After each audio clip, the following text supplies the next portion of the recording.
दोस्तों अभी तक तो मीम चल रहा था कि नॉर्थ कोरिया का किम जोंग उन इंतजार कर रहा है मिसाइलें लेकर, और अमेरिका और तमाम देश कह रहे हैं भाई साहब हम नहीं खेलेंगे तुम्हारे साथ।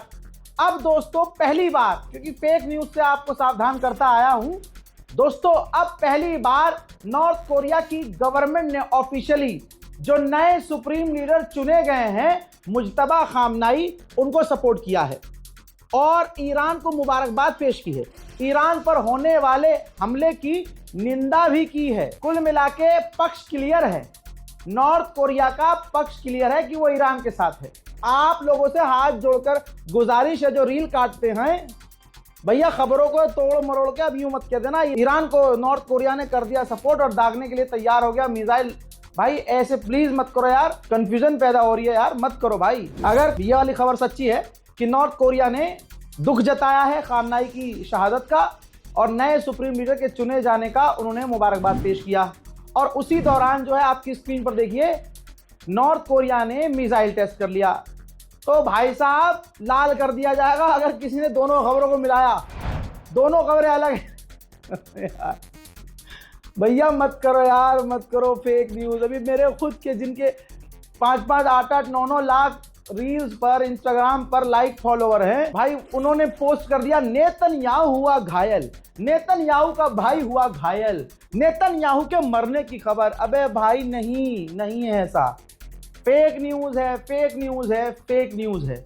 जब सच्ची खबर होगी, जब ऑफिशियली वेरीफाई होगी चीजें, तब आपको बता दिया जाएगा। अभी जो हमारे खतरनाक वाले सोर्स है ना, वो खुद कह रहे हैं भाई ऐसा कुछ नहीं है। तो मेहरबानी करके फेक न्यूज से क्या होता है, जिसको आप सपोर्ट कर रहे हो उसको नुकसान होगा फेक न्यूज से। तो फेक न्यूज मत देखो, रील पर, इंस्टाग्राम पर, किसी भी खबर पर, आधी अधूरी कटी हुई खबरों पर भरोसा मत करो। अब अगर सच्ची खबर सुननी है तो सुनो।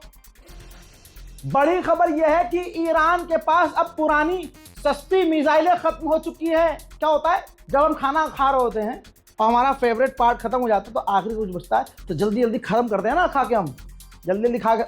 भाई साहब जैसे ही ईरान का पुराना स्टॉक खत्म होने वाला था, ईरान ने इजराइल पर, मेरे लफ्ज सुनिएगा, ईरान ने इजराइल पर 3 घंटे तक लगातार मिसाइल दागी है। फिर से सुनो, 3 घंटे तक ईरान ने लगातार मिसाइल दागी है।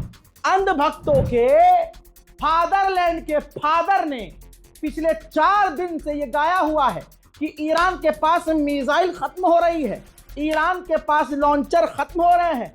ईरान ने कहा ले बेटा, किसका गाना सुनेगा, ले।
Yo, te la enfocamos.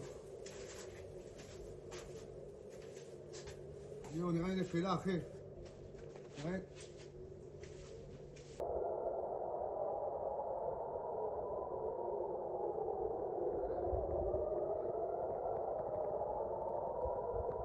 מה זה?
दोस्तों 3 घंटे तक ईरान मिसाइल दाग रहा है, तो आपको क्या लगता है कोई मिसाइल गिरी नहीं होगी?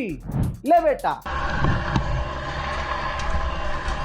אנחנו בזירה המורכבת שמאחוריי. אני יכול לומר שפגיעה ישירה של טיל בעוצמה גדולה גרם פה לחדירה למבנה מאוד משמעותי. גם במבנה וגם מסביבו היו לכודים. כוחות הכיבוי וההצלה, משטרת ישראל, פיקוד העורף, הגיעו לפה במהירות רבה כדי לחלץ ולהציל את מי שהיה אפשר להציל. אנחנו עדיין באים ואומרים, המרחב המוגן, המקלט, הוא המקום הבטוח ביותר. למרות הטרגדיה שאנחנו רואים פה, עדיין אנחנו מחייבים את האזרחים להיות במקום הבטוח ביותר. אנחנו הגענו, הצלנו את מי שהיה אפשר, ואנחנו כרגע עושים סריקה כדי לראות שאף אחד מהאנשים לא נשאר בבית חס וחלילה, ואנחנו נעבוד פה עוד שעות רבות כדי לסיים את האירוע המורכב. אני רוצה לומר ששיתוף הפעולה של משטרת ישראל, פיקוד העורף ומד"א וכלל גופי החירום עם הרשויות המקומיות הוא מצוין, וככה צריך להמשיך להיות כדי שנתמודד עם כל הזירות העתידיות שעוד יהיו לנו. תראה, זה נפל על מרכזות.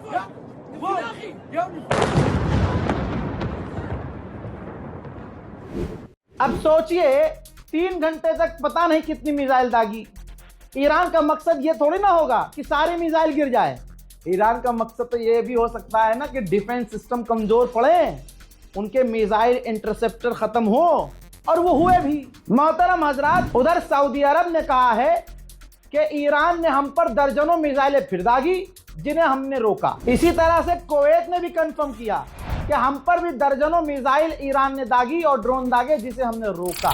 इजराइल और अरबों पर जो ईरान ने रात को रॉकेट लॉन्च किए, मिसाइल लॉन्च किए, उसका वीडियो भी जारी किया है, देख लीजिए। देख लो भैया, ट्रंपा कह रहा था कि हमने ईरान के मिसाइल लॉन्चरों को तबाह कर दिया है, और इजराइल ने कहा था कि हमने 70% ईरान की मिसाइल कैपेबिलिटी को खत्म कर दिया है। ये खत्म किया है, देख लो। अब एक वीडियो बड़े ध्यान से देखनी होगी भैया, ईरान का जलवा दिखाने वाला हूं आपको। क्या सर्कस दिखा रहा है भाई ईरान, ध्यान से देखिए। आले यहूद पर जब ईरान की एक मिसाइल दंदनाती हुई जा रही थी, तो इजराइल के 5 एयर डिफेंस सिस्टम से 5 रॉकेट निकले।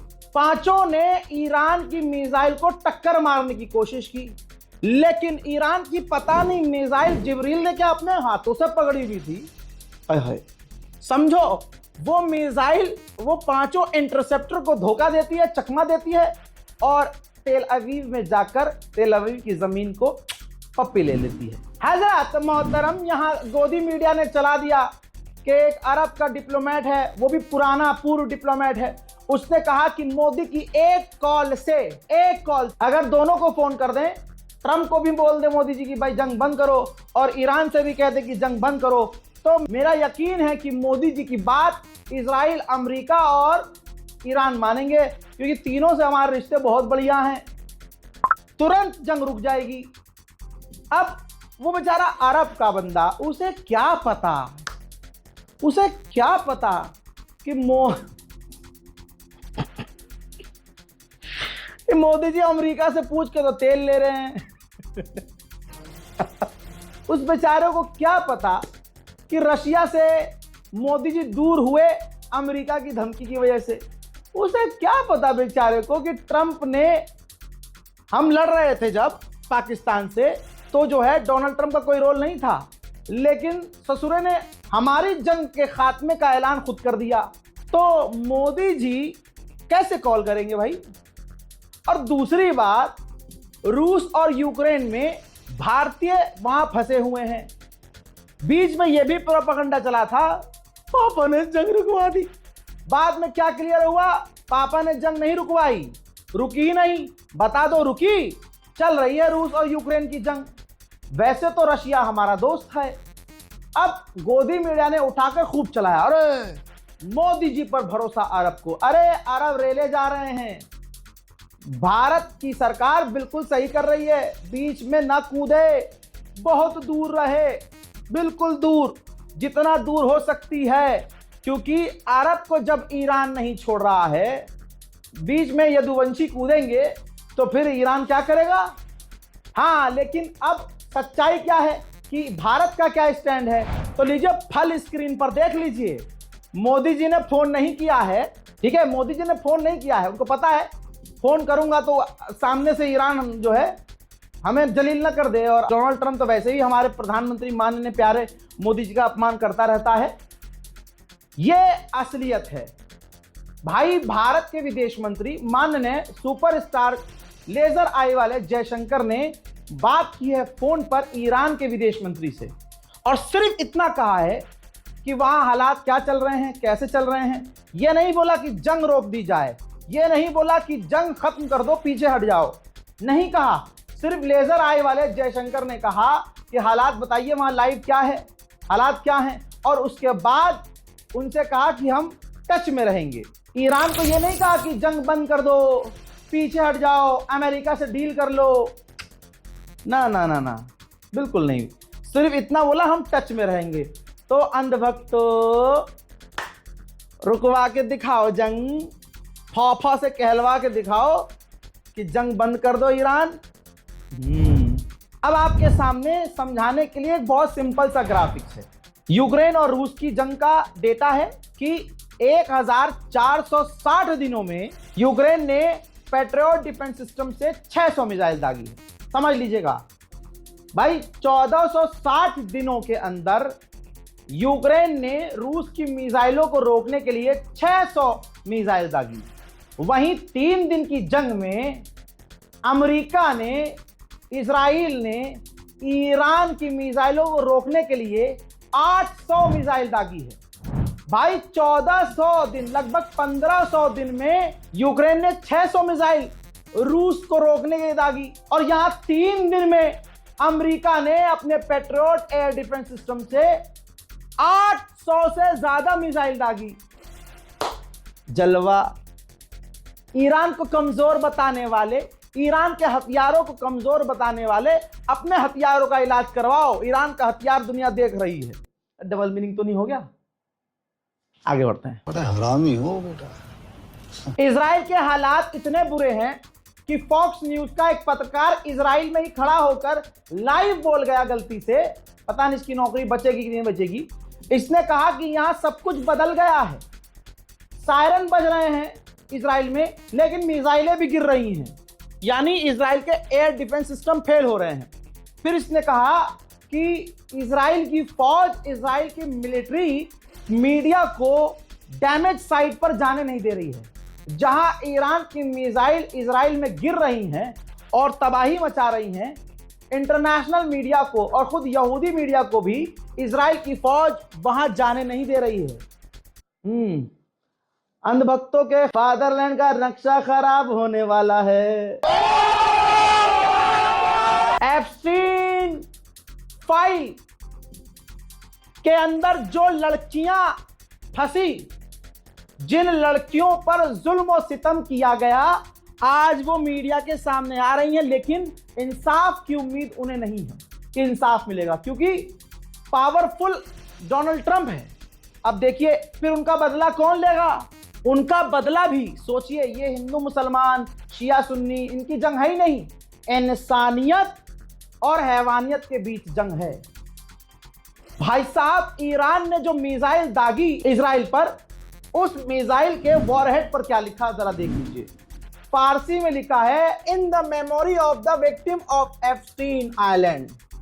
क्लियर कर दिया कि एप्स्टीन आइलैंड पर जिन जिन लड़कियों के साथ जुल्म और सितम किया गया, उनके नाम पर एक मिसाइल हम दाग रहे हैं।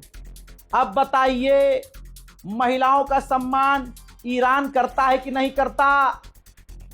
वो चुबीका लियाकत, जिसको 170, ये कबर देख लो, 170 ईरान की जो बच्चियां मारी गई, जस्टिफाई करने के लिए कहती है कि वो खामनाई जबरदस्ती जो है हिजाब करवाता था।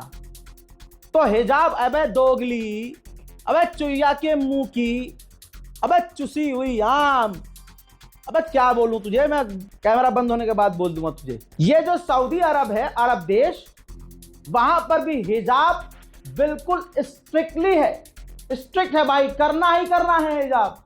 उनके खिलाफ तेरे मुंह से लुल्लो नहीं चलती। ईरान के बच्चों के नरसंहार को जस्टिफाई करने के लिए तूने ये कह दिया कि भाई वो जो खामनाई था वो जबरदस्ती औरतों से हिजाब करवाता था। तुझे क्या दिक्कत है? तू तो नंगी रहे। अरे तू नंगी रहे हमसे, हमारी बला से।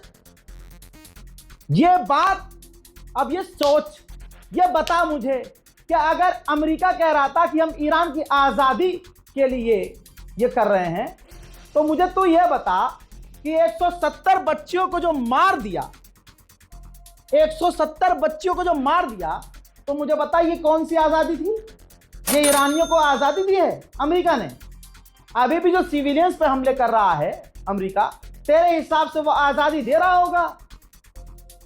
हजरात, एक होता है, एक गैर होता है, नफरत करता है, समझ में आता है। अंधभक्त मुसलमानों से नफरत करते हैं, समझ में आता है, समझ में आता है। लेकिन नाम की मुसलमान, नाम की मुसलमान, वो कितनी हैवानियत उसके दिलों में होगी, कितनी नफरत उसके दिलों में होगी मुसलमानों के लिए। लेकिन आज फिर से कह रहा हूं, पता चला कि उसने अपने घर पर इफ्तार पार्टी रखी। इफ्तार पार्टी में हिंदू गुरुओं को भी बुलाया, नेताओं को भी बुलाया। इफ्तार पार्टी थोड़ी ना, वो तो वलीमा होता है पूरा, आप समझ रहे हो। लेकिन एक बात है, सोच में ये रहा हूं कि ऐसे कैसे, कौन से वाले मुसलमान हैं जो इस औरत की इफ्तार पार्टी में जाते हैं? सोचिए, मुसलमानों में गद्दार, ये पता है कौन सी है? करबला की जंग याद है ना? एक तरफ हुसैन थे और हुसैन का घराना था, और उनको कत्ल करने के लिए आए अमीर ज़ादे, पैसे वाले, एडवांस हथियार उस जमाने के लेकर, वो भी तो मुसलमान थे। आपको दिमाग नहीं लगाना है ज्यादा कि ऐसे मुसलमान जो ईरान की बच्चियों के नरसंहार को जस्टिफाई कर रहे हैं, वो कौन से वाले मुसलमान? फिर बता दूं, ऐसा नहीं है कि ईरान का नुकसान नहीं हो रहा। ये देख लो, अमेरिका ने खुद सबूत जारी किया है कि ईरानी वेसल्स, ईरानी बोट्स को, ईरानी नेवी को किस तरह से उसने हिट किया है और ईरान को बड़ा नुकसान पहुंचाया है। लेकिन इन तमाम चीजों के बाद आपको यह भी बता दूं कि ईरान अब अपनी एडवांस मिसाइलें दाग रहा है। ईरान घायल है, खून से लथपथ है, लेकिन रुक नहीं रहा है। ईरान को इतना नुकसान हो रहा है कि इतिहास में ईरान ने इतना नुकसान नहीं उठाया होगा। जरा सैटेलाइट इमेज से देख लीजिए, यह सैटेलाइट इमेज है जिसमें ईरान की मिसाइल साइट और ईरान का जो मिलिट्री बेस है पूरी तरह से डैमेज नजर आ रहा है। उधर हिजबुल्ला एक्टिव मोड में है, बहुत खतरनाक। ये वीडियो देखिए, इजराइल में ये वो वाला वीडियो है जब इजराइल के सैटेलाइट स्टेशन पर डायरेक्ट हिजबुल्ला की मिसाइल हिट हुई। अब सुनिए, ईरान को ये कामयाबी इसलिए मिल रही है क्योंकि ईरान अब इंटरनल सिक्योरिटी पे ध्यान दे रहा है। 3 साल से मैं कह रहा था, चलो अब तो सुना ईरान ने। फायदा ईरान को क्या हुआ? ईरान ने 30 लोगों को गिरफ्तार किया है जो विदेशी एजेंसियों के लिए जासूसी कर रहे थे और ईरान में रहकर काम कर रहे थे। अरब देश अब रोते रोते पहुंचे हैं यूएन में और इमरजेंसी मीटिंग बुलाई है। यूएन के अंदर तमाम देश ईरान की निंदा कर सकते हैं और यूएन मांग कर सकता है कि ईरान तुरंत अरबों पर हमला बंद करे। लेकिन जैसे 2-3 साल से यूएन की एक नहीं सुनी अमेरिका इजराइल ने, और गज्जा का हाल क्या किया, मुझे उम्मीद है कि ईरान उसी पॉलिसी पर चलेगा। वहीं इराक के अंदर एयरपोर्ट, जो इराक का एयरपोर्ट है, उसी एयरपोर्ट के पास अमेरिकी एम्बेसी है। एम्बेसी के कैंप पर ईरान के ड्रोन ने धमाका किया। ईरान का जो नुकसान हो रहा है, खुदा की कसम, वो छुपा नहीं रहा, सीधा बोल रहा है कि हाँ ये नुकसान हुआ है। जैसे उसने कहा कि लेबनान के अंदर हमारे 4 डिप्लोमेट इजरायली हमलों में मारे गए हैं। नेतन्याहू पिछले 12-18 घंटे से ईरान के लोगों को भड़काने की कोशिश कर रहा है। ये देखिए, फिर से उसने कहा है कि ईरानियों, ये तुम्हारे पास आखिरी मौका है, हिस्टोरिकल मौका है, इस जंग में तुम वहां की रिजीम को हरा सकते हो। और उसने कहा कि हम ईरान पर अभी हमले बढ़ाएंगे। उधर इराक के पीएम नाराज हो गए हैं कि भाई जंग के लिए इराक की सरजमीन का इस्तेमाल हो रहा है। नाम किसी का नहीं लिया किसी ने। भाई साहब, हमारे मोदी जी पे मत आओ। हमारे मोदी जी प्राउड हिंदू हैं, उनकी आस्था के हिसाब से वो ईरान के साथ नहीं खड़े होंगे। डिप्लोमेटिक बात तो करो मत, हमारी डिप्लोमेसी कैसी है वो मुझे नहीं उस पर बात करनी है। ठीक, दुनिया जानती है हमारी डिप्लोमेसी कैसी है, हमें मत बोलो। लेकिन आज अगर देखा जाए, जब मुस्लिम देश ईरान के साथ नहीं खड़े हैं, तो सच्चाई यह है कि मोदी जी को खड़े होंगे। भाई, ये भारत के मुसलमानों को समझना चाहिए चीजें थोड़ा समझो। जब मुस्लिम देश ईरान के साथ खड़े नहीं हैं, तो जो भारत के मुसलमानों से ही भारत का एक बहुसंख्यक समुदाय नफरत करता है और मोदी जी की पार्टी मुसलमानों से नफरत करती है, तो ऐसे में मोदी जी से हम क्यों उम्मीद करें कि वो ईरान के साथ खड़े होंगे? सब छोड़ दो, हमारे मोदी जी की बात मत करो। पाकिस्तान, तुम्हारी औकात देखो, तुम क्या हो? ईरान के खिलाफ अपने जहाज़ों को समुद्र में एस्कॉर्ट करने के नाम पर उसने अपनी नेवी उतार दी ताकि ट्रंप खुश हो जाए और कहीं से भीख दिलवा दे। समझो इस चीज को। और ये पाकिस्तान के लोग समझते हैं कि हमारे जो पॉलिटिकल लीडर हैं वो किसकी गुलामी कर रहे हैं।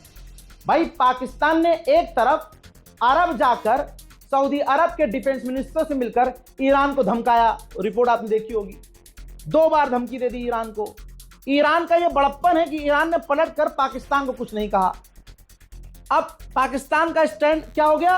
अरबों के साथ। पाकिस्तान का स्टैंड क्या हो गया अभी तक? आपको क्या दिखा? अमेरिका के साथ। लेकिन अभी क्या हुआ?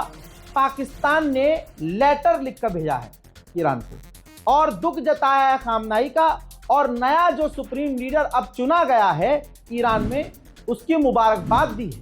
तो पाकिस्तान का जो स्टैंड है वो तो 3 टांगों वाला है, इधर भी और इधर भी। मोदी जी से कंपेयर पाकिस्तान के प्रधानमंत्री को तो बिल्कुल मत करना। मुसलमान होकर ये बात कह रहा हूं। नाम शहबाज शरीफ है, शरीफ नाम में है बड़ा हरामी। पाकिस्तान के एक बच्चे को उसकी पॉलिसी समझ में आ रही है। इमरान खान पूर्व प्रधानमंत्री को देख लो, खुद के एक बड़े नेता के साथ, उसकी जिंदगी के साथ क्या किया बताओ? है कोई पाकिस्तान का इंसान जो खड़े होकर जीने और मरने के लिए तैयार है इमरान खान के लिए? ना। तो दोगली पॉलिसी अगर किसी की है तो दोगली पॉलिसी है पाकिस्तान की, और किसी की नहीं। मोदी जी भाई हिंदूवादी हैं, उनका हिंदूवादी चेहरा है, हिंदूवादी प्रोपेगेंडा है, आरएसएस पीछे है। तो कैसे उम्मीद कर रहे हो तुम इंडिया से कि वो ईरान को सपोर्ट? ना ना ना ना ना। अब हमला होने से पहले जब नेतन्याहू से मिलकर और अंधभक्तों का नया दादा चुनकर आ गए, फादरलैंड बोल के आ गए, तो ऐसे में तुम उम्मीद कर रहे हो कि मोदी जी खड़े होंगे ईरान के साथ? अब इजराइल ने कहा है कि जो ईरान के इंटरनल फोर्सेस बैजेस हैं, टुकड़ियां हैं, उन पर हमने कई हमले, उनके एसेट्स पर भी कई हमले ईरान में किए हैं। हजरात, ईरान को ब्रिटेन के बारे में सोचना होगा। B-1 परमाणु बॉम्बर बर्तानिया से टेक ऑफ करता हुआ नजर आया है, देख लीजिए। ब्रिटेन की सरजमीन से उड़ान भरी है अमेरिका के परमाणु बॉम्बर ने, जिसने तेहरान पर जाकर बमबारी की है। मोहतरम हजरात, इस रिपोर्ट को शेयर कीजिएगा, अपनी राय कमेंट सेक्शन में लिखना मत भूलिएगा। चैनल को सब्सक्राइब कीजिएगा। जो रील काट रहे हैं, शॉर्ट वीडियो बना रहे हैं हमारी वीडियो से, उनको मैं क्लियर कट कह रहा हूं, सब इंफॉर्मेशन है, कौन कहां क्या डाल रहा है। देखो भाई, हमारी खबरों को अगर काट रहे हो तो खबर ऐसे काटो कि खबर कंप्लीट समझ में आए लोगों को, और डेट अलग से मेंशन कर देना कि भाई इस डेट की ये खबर है, क्योंकि मैं कोशिश ये कर रहा हूं कि मेरे देखने वालों को, इस चेहरे पर भरोसा करने वालों को कोई गलतफहमी ना हो। खबर 5 दिन पहले की हो और अब उनको लगे कि भाई ये अभी हुआ है, या खबर पिछले साल की हो, पिछले साल की वीडियो वायरल हो रही हैं, 2 साल पहले की वीडियो वायरल हो रही हैं। तो डेट मेंशन कर दो मेरी जान, डेट मेंशन करो। जय हिंद। टॉक्स में